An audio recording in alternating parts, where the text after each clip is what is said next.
up, Domingo? This is your friend Belinda. Greeting you from Ghana. What's up, Lauren? This is Ellie from Hi, Elena, my lovely man. Alright. My dear, sending you a great from crossover.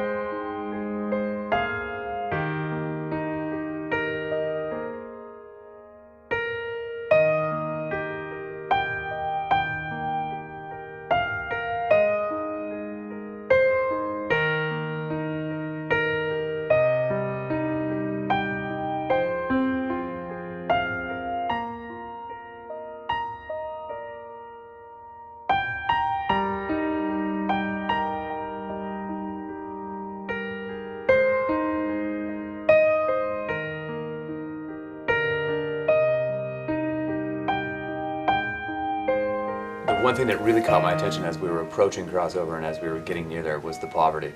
You can't miss it, it's everywhere. And so you have a feeling of the world that you're entering into. I knew that crossover was in a rural African setting, but as you approach it, the reality of what that actually looks like and feels like and smells like, it was pretty heavy on us as we approached. Crossover International Academy is both a school and a home for marginalized children. By marginalized children, I mean children who have been rescued from the worst form of child labor and child trafficking, mostly from the Volta Lake where they have been engaged in fishing activities. Currently, we have 253 children.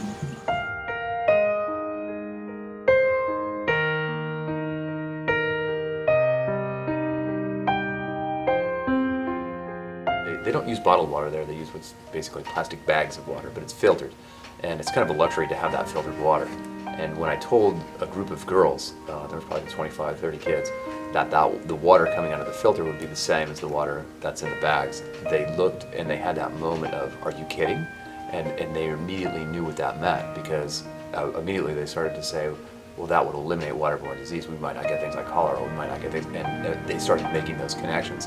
And as they made those connections, it was one of those moments for me that I thought, wow, okay, this is powerful, because it's purified water. It doesn't sound like much to us because it comes out of our refrigerators, but for them, it's enormous in the sense of the suffering that it relieves. And so that, to me, was a really super impactful moment. Give us these water pumps. We have got about 5 of them. And since we have got these water pumps now, we can say goodbye to all the waterborne diseases which have plagued crossover students for far too long. I knew that when I was saying goodbye that it would be hard, because when you visit people who really don't have anything, just your physical presence means a lot to the people there. And as the moments were unfolding and I began to realize what was happening, the emotion was overwhelming, and it really caught me kind of emotionally unprepared for what was there. And it was one of those moments that obviously I will never forget, but the raw, just pure emotion that came from the kids and that situation was really something that's still heavy in my heart. It's something that's a strong part of me. We are appealing to every child concerned people, organization, anybody that is ready to come to our aid so that we can have a school, a place called a school, dormitories, and all the educational materials and some sustainable means of getting income to support the children. There's a really powerful message here, and it has to do with stereotypes and kind of how we think. It's very easy to see people of different color and different socioeconomic classes and think they might not be the same as us, or quite frankly as good as us. But when I come in contact with Dave and the kids, I've just been overwhelmed by how smart they are, how generous they are, how intuitive they are, and just generally what good character people they are. And that has really motivated me to help them, because they suffer with everything. They don't have the basics, they don't have food. Sometimes their shelter's very limited, they're exposed to weather and things like that.